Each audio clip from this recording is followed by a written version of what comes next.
Building a custom home can be a daunting process, can even be a daunting thought. So say you're sitting at home with your spouse, talking about building your dream home, and you say, where do we start? We don't know what land will suit the home that we want. We don't know if we can build on it, and we don't even know where to acquire the land.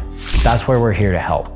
With this project, we worked with the customers to acquire the land to fit the home of their vision. Then we engaged a designer with them. We worked through the design process with them.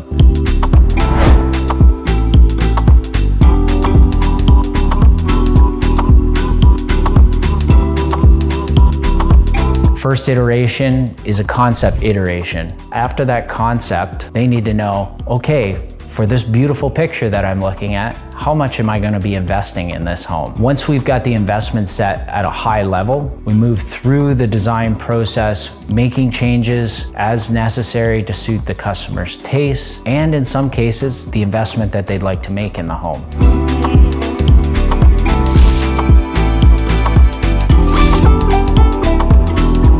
As that design is progressing, we're able to work through the permitting process. Whether it is the Niagara Peninsula Conservation Authority, the Niagara Escarpment Commission, or the municipality, we are here to help you through those steps. Once all of the permitting is completed and the design drawings are complete, we're able to present the customer with a construction contract that shows them what they're going to spend when they build their dream.